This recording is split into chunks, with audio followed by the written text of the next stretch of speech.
이 시간 은혜 받을 하나님의 말씀은 마태복음 14장 24절로 32절입니다. 오늘 말씀의 제목은 바다 위로 오신 예수님. 배가 이미 육지에서 수리나 떠나서 바람이 거스림으로 물결로 말미암아 고난을 당하더라. 밤 사경에 예수께서 바다 위로 걸어서 제자들에게 오시니 제자들이 그가 바로 바다 위로 걸어오심을 보고 놀라 유령이라 하며 무서워하여 소리 지르거늘 예수께서 즉시 이르시되 안심하라, 나니 두려워하지 말라.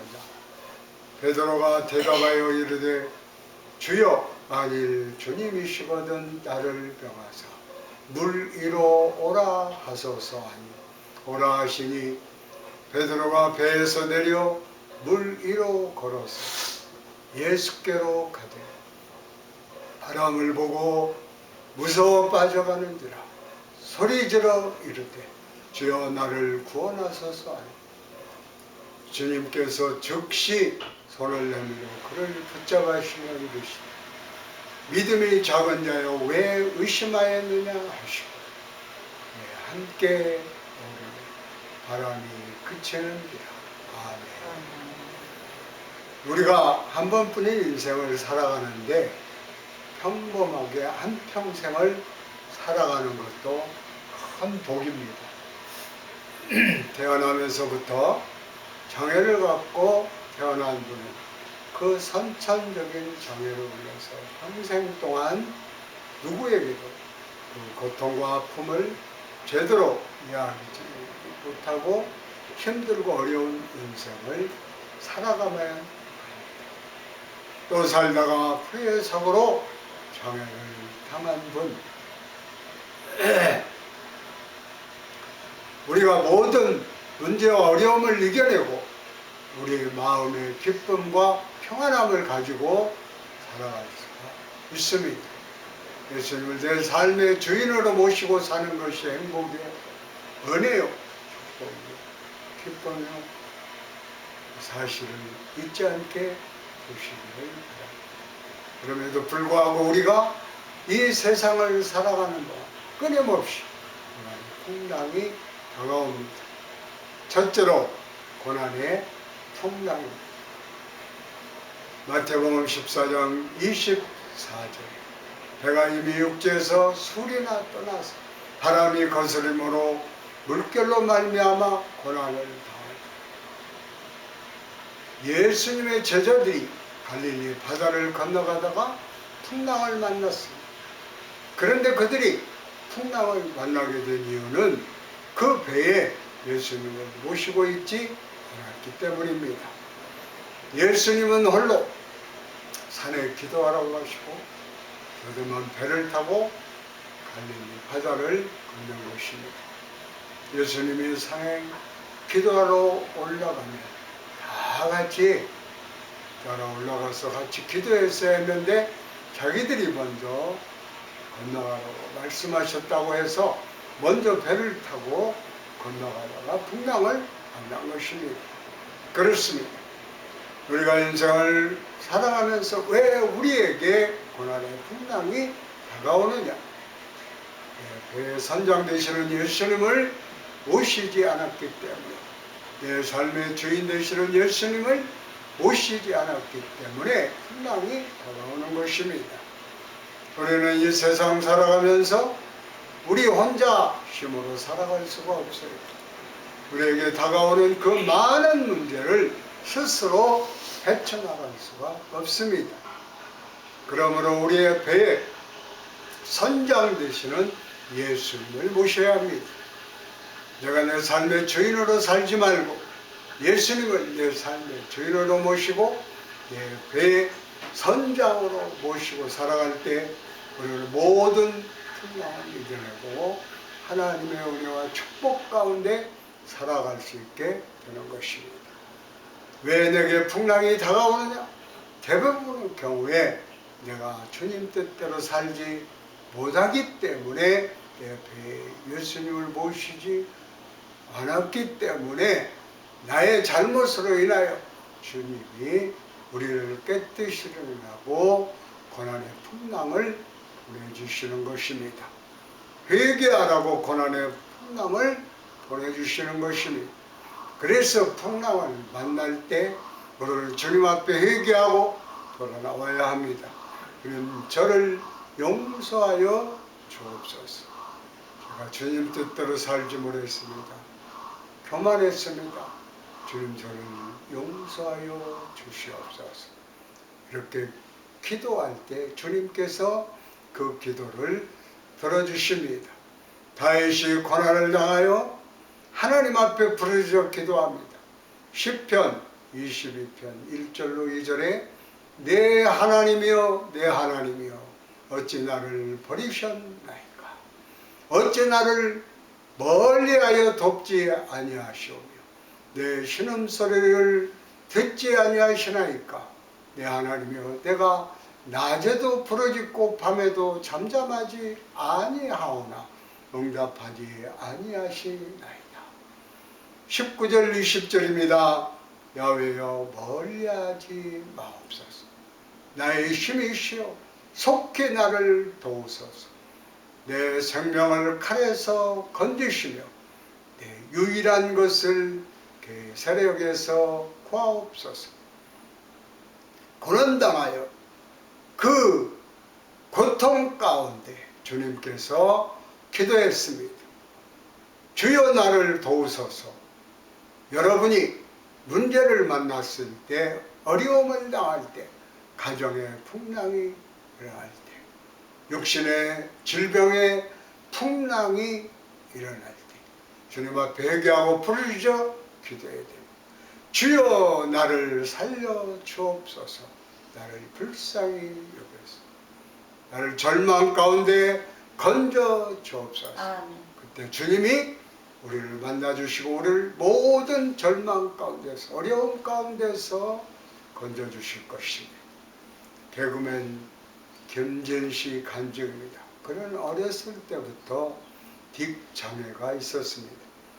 딕 장애란 손과 발, 얼굴이 내가 원하는 대로 제대로 움직여지지 않고 마음대로 손이 올라가고 얼굴이 이그러지는 것입니다. 그러니까 어릴 때부터 늘 따돌림을 당하고 애들이 돌리고 중학교에 들어가니까 선배들이 불러다가 때립니다. 맞으면서도 이렇게 하니까 더 때립니다. 얼마나 많이 맞았는지 매일같이 끌려가서 매일 피를 토하고 맞았습니다. 매 맞다가 기절한 적이 한두 번이 아닙니다. 그런데 학교에서 맞다 다져가지고 어머니를 부르면 어머니가 와서 어떤 놈이 우리 아들을 이렇게 때렸냐 항의를 해야 되는데 오히려 죄송합니다 죄송합니다 그렇게만 하고 가시는 겁니다. 그러니까 어린 마음에 얼마나 상처가 되는지 모릅니다. 어머니는 아이가 이렇게 장애를 갖고 있는 것을 너무나 죄송한 마음을 갖고 계셔서 나가서 아들이 맞아도 그냥 죄송합니다 죄송합니다 그러다 보니까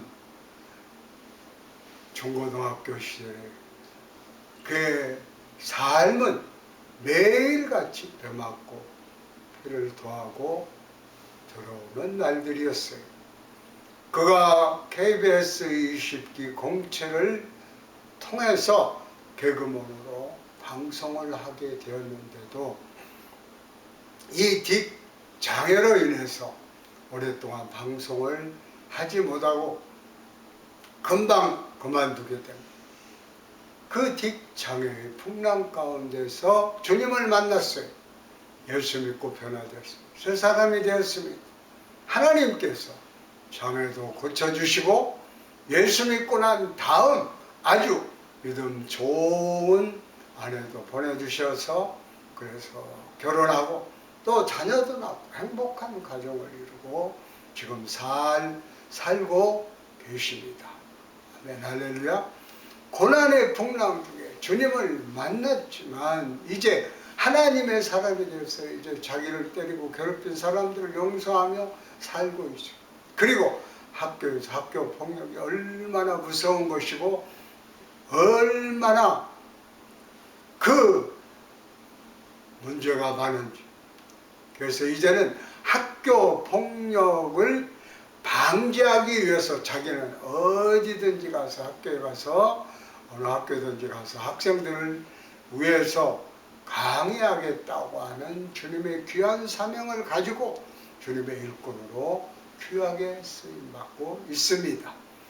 풍랑이 다가오지만 이 풍랑의 때에 주님을 만나면 하나님의 은혜가 임하고 축복이 임하고 기적이 임하게 되는 것입니다. 직장에서 거의 다 고침받고 이제는 변화된 모습으로 어디를 가든지 주님을 간증하고 예수님의 사랑을 널리 전하고 있는 귀한 주님의 종이 되었습니다. 그래서 이 간증이 참 감동이 되는 것은 하나님이 그렇게 장애로 어린 시절 늘 매맞고 자랐지만 하나님께서 이렇게 위대하게 쓰셔서 그 간증을 하면서 많은 사람들에게 감동을 끼치는 것을 보면서 이제 우리도 풍랑 중에 예수님 만나 변화받는 삶을 살아야 되겠다, 그런 생각을 하게 됩니다. 두 번째로 풍랑 위에 걸어오시는 예수님. 우리는 풍랑 위에 걸어오신 예수님을 만나야 됩니다. 14장 25절에 밤사경에 예수께서 바다 위로 걸어서 저자들에게 오시니 밤사경은 새벽 3시쯤을 말합니다. 예수님께서 풍랑이 있는 물 위에 그때 걸어오셨습니다. 하나님은 홍수 위에 자정하시는 기적의 하나님, 능력의 하나님이십니다. 시편 29편 10절입니다. 야훼께서 홍수 때에 자정하셨으며 야훼께서 영원하도록 왕으로 자정하시도다. 하나님은 절대 우리를 풍랑 가운데 홀로 외롭게 내버려 두지 아니하십니다. 이 세상 사람들이 다 나를 등지고 나를 외면하고 떠나도 절대로 주님은 우리를 떠나지 아니하세요. 절망의 자리에 찾아오셔서 우리를 건져주시고 우리를 위로하여 주시고 우리를 품어주시고 우리에게 셈과 용기를 불어넣어 주십니다. 사람들은 잘 될 때 주변에 몰려들지만은 어렵고 힘들면 쫙 물이 빠져나가듯이 주변 사람들이 떠납니다. 그러나 우리 주님은 온 세상 사람들이 다 나를 버리고 떠나서 내가 홀로 내동댕이채 밤낮을 이루지 못하고 눈물로 베개를 적셔도 우리를 떠나지 아니하시고 우리 곁에 오셔서 우리를 꼭 안아주십니다. 찬송가 88장 2절에 보면 이런 가사가 나옵니다. 온 세상 날 버려도 주 예수 안 버려 끝까지 나를 보라보시니 주는 저 산 밑에 백합 빛나는 새벽별 이 땅 위에 피길 것이 없도다. 절망의 순간에 주님이 찾아오십니다. 그리고 주님이 말씀하십니다. 마태복음 14장 27절입니다. 예수께서 즉시 이르시되 안심하라 나니 두려워하지 말라. 여러분이 절망 빠졌을 때, 고난의 풍랑이 빠졌을 때, 문제에 빠졌을 때, 질병의 어려움에 빠졌을 때 주님이 말씀하셨습니다. 나니 두려워하지 말라. 어떠한 풍랑이 엄습해 와도 여러분을 고통 가운데 몰아넣었다고 할지라도 주님 말씀합니다. 내니 두려워하지 말라. 할렐루야. 이사야서 41장 13절에 이와 같은 이러한 말씀이 있습니다. 이는 나 야훼 너희 하나님이 너 오른손을 붙들고 내게 이르기를 두려워하지 말라. 내가 너를 도우리라 할 것임이니라. 두려워하지 말라. 내가 너를 도우리라. 어제나 오늘나 영원토록 동일하신 우리 주님께서 우리에게 말씀하십니다. 두려워하지 말라. 내가 너를 도우리라.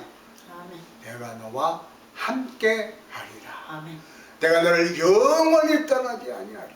어떤 문제와 어려움이 다가와도 주님만 바라보고 믿음으로 전진하고 또 전진해 나가야 됩니다. 그럴 때 주님께서 우리에게 은혜를 베풀어 주시는 것입니다.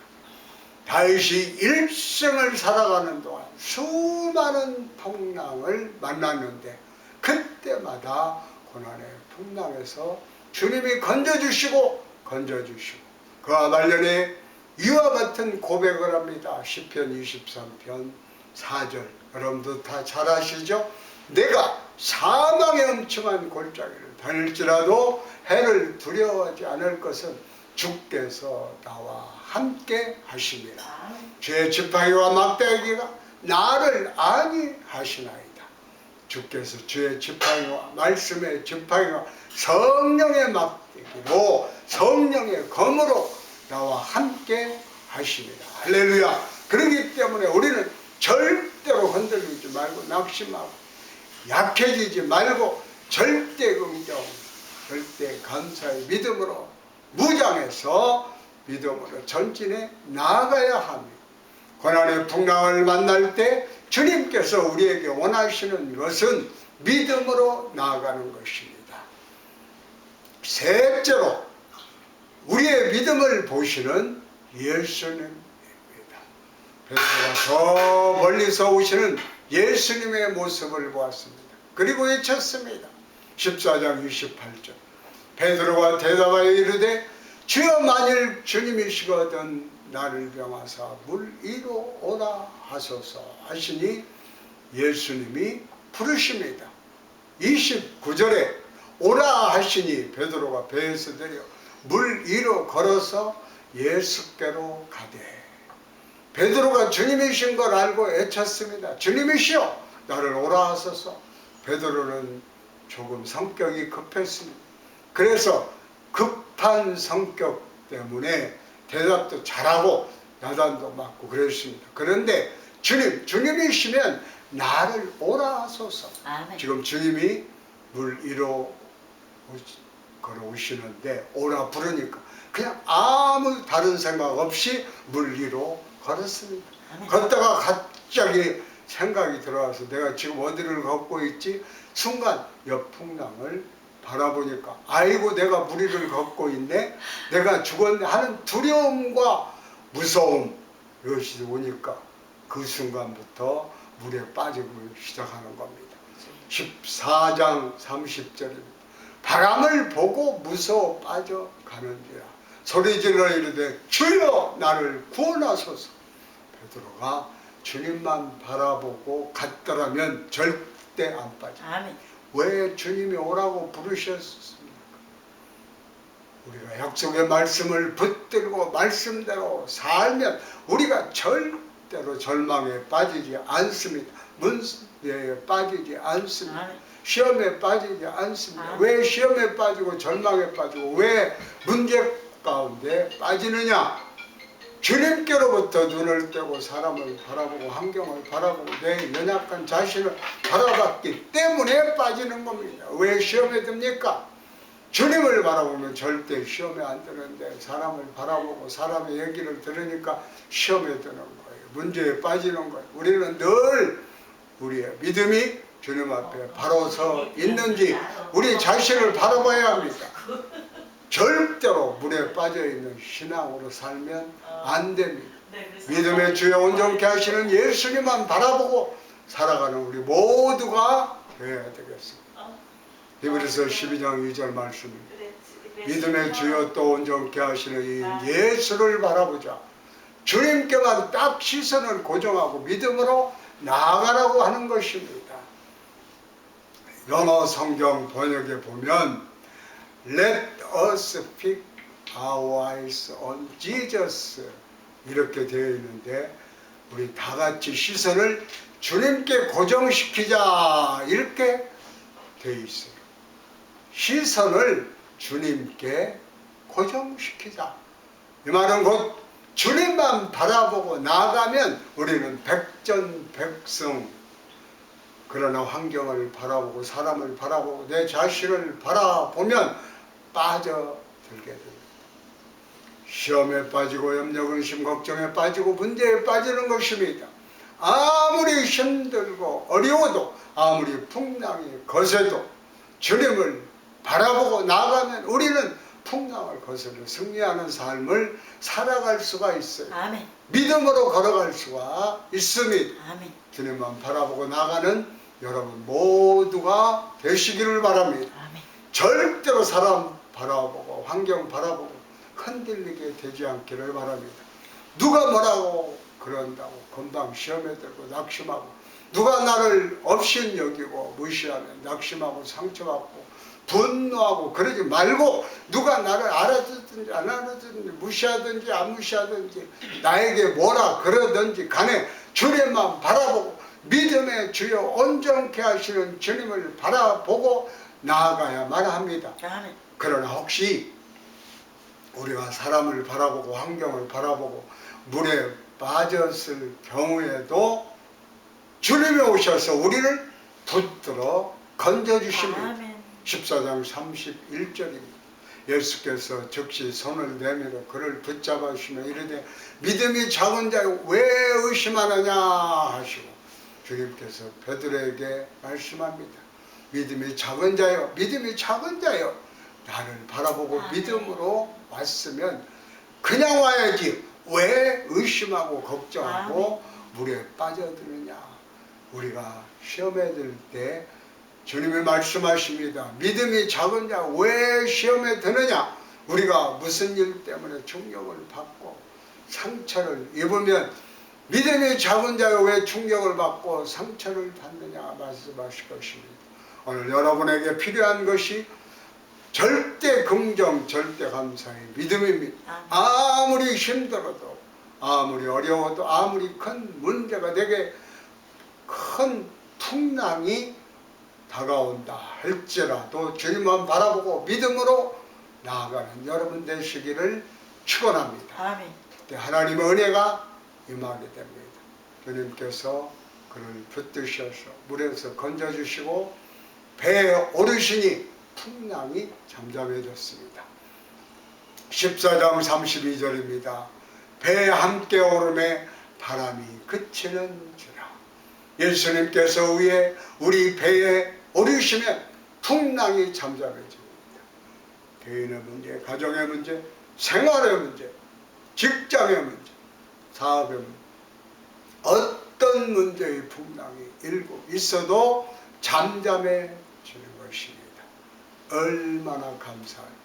믿음의 가정에서 자라나서 신앙생활 잘하다가 완전히 세상으로 나갔다가 큰 풍랑을 만나 주 앞으로 돌아온 지현 목사님 간증입니다. 지금 올리브 선교회를 만들어서 선교사를 섬기고 중보기도 제자 훈련을 하고 있는 귀한 목사님이신데, 원래는 독실한 기독교 집안에서 자라는 착한 모범생이었는데 늘 경찰이셨던 아버지를 사랑스럽게 여기고 아버지를 존경했습니다. 그런데 초등학교 6학년 때 영웅처럼 여겼던 아버지께서 뇌종양으로 쓰러지시고 반신불수가 되고 말도 잘 못하는 그런 상태가 되었습니다. 그래서 온 가족이 아버지 건강을 위해서 40일 동안 간절히 작정 기도를 드렸는데, 작정 기도가 끝나고 난 후에 아버님이 천국으로 가셨습니다. 도저히 어린아이가 이해할 수가 없었습니다. 어떻게 하나님이 살아계시면 우리 아버지를 이렇게 데려가실 수가 있나? 제가 언젠가 기도하는 가운데 깨달은 것은, 주님께서 가르쳐 주시기를 이 땅에서 오랫동안 병으로 너무 고생하고 중병에 걸린 분들은 주님께서 때때로 일찍 데려가시는 것은 온몸을 완전히 건강하게 만들어 주시고 치료해 주시고 회복시켜 주기 위해서 눈물도 근심도 걱정도 고통도 괴로움도 없는 다시는 질병으로 고통당하지 않는 천국으로 이미 부르신 것이라 이런 생각이 들었습니다. 그런데 그는 믿음을 갖지 못했기 때문에 충격을 받고 그때부터 술을 먹고 방탕한 삶을 살기 시작했습니다. 그런데 과부인 어머니가 자기 자녀들을 돌보기도 너무 힘들고 어려운데 외삼촌이 심장이 나빠서 위독하게 되니까 심장을 이식시켜 준다고 그러면 그래서 막 술 먹고 들어와서 난리 치면서 절대 엄마 심장 떼주면 안 된다 그러는데 어머니가 언젠가 너도 십자가의 복음을 알게 될 날이 올 것이다. 아들아 너를 축복한다. 그 말을 하고 어머님이 삼촌에게 심장을 떼어주었어요. 그 수술 후유증으로 40대였던 어머니가 2년 동안 지팡이를 짚고도 허리도 펴지 못하고 제대로 걷지도 못했습니다. 그래서 아버지의 죽음과 이해할 수 없는 어머니의 그러한 모습을 보면서 더 삐뚤어졌어요. 그래서 하나님을 완전히 떠나서 동네 건달들과 어울려 다니고 있는데 고난이 거기서 그치지 않았습니다. 고난의 풍랑이 계속 몰아닥치는데 하나밖에 없는 동생이 교통사고로 죽는데 음주운전 차량이 동생 몸 위로 지나가가지고 죽어버려요. 더 그냥 분노가 가득하게 되었어요. 내가 내 동생 죽인 그 사람을 가만두지 않겠다. 죽여버리겠다. 가슴에 칼을 품고 다녔어요. 어머니가 날마다 눈물로 기도합니다. 그 아들이 죽었는데 어머니는 집에 있는 예수님 사진을 바라보면서 그저 하나님은 내 마음 아십니다. 하나님은 내 마음 아십니다. 그런 모습을 보면서 본인은 이해할 수가 없었어요. 완전히 알코올 중독자가 되어서 완전히 삐뚤어져 나갔는데 어머니가 아들을 위해서 눈물로 기도하면서 교회에 가서 1:1 양육 성경 공부 좀 하자고 안 한다 어머니가 그 마지막 너에게 한 가지 소원이 있는데 1:1 양육교육 한번 받는 거라 이렇게 하면서 부탁을 합니다. 정작 그 교회에서는 동네에서 소문난 건달이고 술주정뱅이인 그를 아무도 양육해 주려고 하지 않았어요. 그런데 한 성도님이 새벽 기도를 하는데 내가 양육하라 하는 음성을 듣고 그래서 이 청년과 만나게 되었습니다. 만났는데 눈물로 기도하면서 이렇게 말합니다. 주님, 제가 죽어서라도 이 형제가 살 수 있다면 도와주세요. 그 말을 듣고 큰 충격을 하게 됩니다. 이 사람은 누구길래 나를 위해서 이렇게 기도해 주나. 거기서 마음이 도가지기 시작해가지고 그때부터 말씀을 공부하고 기도하고 회개하면서 변화받아서 완전한 새 사람이 되었습니다.